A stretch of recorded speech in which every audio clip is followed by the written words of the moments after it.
नमस्कार, मैं श्वेता और आप देख रहे हैं न्यूज फाउंडेशन। लोकसभा चुनाव आने में अभी कुछ दिन बाकी है, लेकिन उससे पहले ही बिहार नहीं पूरे देश में चुनाव की तैयारी शुरू हो गई है।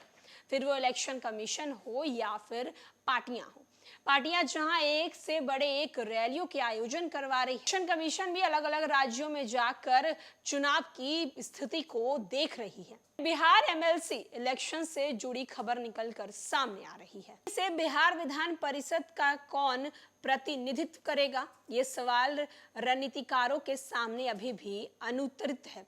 कहा जा रहा है फिलहाल एनडीए 7वें उम्मीदवार को बिहार विधान परिषद भेजने जाने के जुगाड़ में जुटी हुई है।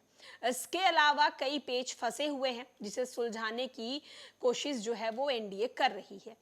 जिन 11 सदस्यों के कार्यकाल खत्म हो रहे हैं उनमें नीतीश कुमार, राबड़ी देवी, सैयद शहनवाज हुसैन, प्रेमचंद्र मिश्रा, संजय झा, संतोष कुमार सुमन, मंगल पांडे, खालिद अनवर, रामचंद्र पूर्व, रामेश्वर महतो और संजय पासवान का नाम शामिल है। एनडीए के पास 6 और महागठबंधन के हिस्से में 5 सीटें हैं। एनडीए के रणनीतिकार अभी इस जुगाड़ में लगे हैं कि कुछ और विधायक एनडीए में आ जाएं तो 7वें उम्मीदवार को भेजे जाने जो है वो संभव हो सकता है। अभी महागठबंधन के 7 विधायक टूटकर एनडीए में आ गए हैं। अभी 8वें विधायक के रूप में नीतू सिंह जुड़ते जुड़ते रह गए।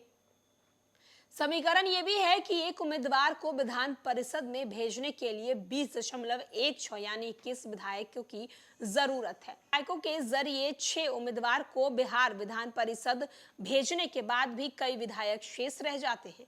ऐसे में दो स्थिति है कि एनडीए के लिए फायदेमंद हो सकती है। एक तो ये कि मान ले एमएलसी चुनाव में भाग नहीं ले।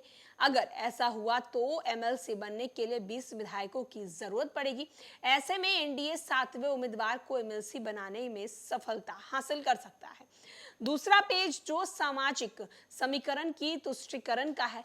राजनीतिक रणनीतिकार जो हैं वो कहते हैं कि एमएलसी उम्मीदवार के चयन के लिए तय सूची ऐसी हो जो सभी जातियों की भागीदारी देखते हुए देखे। पार्टी के विधायकों की संख्या के अनुसार भाजपा को 4 सीटें मिलनी तय है। भाजपा 1 सीट हमको देने जा रही है। इसकी घोषणा प्रदेश अध्यक्ष सम्राट चौधरी पहले ही कर चुके हैं। ऐसे में भाजपा की ओर से 3 नेता ही विधान पार्षद बनेंगे। काफी मंथन के बाद राष्ट्रीय संगठन महामंत्री बीए संतोष की उपस्थिति की कई नामों पर विचार किए जा रहे हैं। मिली जानकारी के अनुसार सूची को शॉर्ट लिस्ट करते हुए ओबीसी के 4, राजपूत ब्राह्मण से 4 और दलित से 4 उम्मीदवार के प्रस्ताव भेजे गए हैं। तो जहां बिहार एमएलसी इलेक्शन को लेकर तैयारियां जो है वो जोरों शोरों से हैं। सीटें जो हैं वो तय की जा रही हैं, गोटियां खेली जा रही हैं। अब देखना होगा कि बिहार एमएलसी चुनाव को लेकर एनडीए क्या कुछ और भी रणनीति बनाती है। फिलहाल के लिए इस खबर में इतना ही।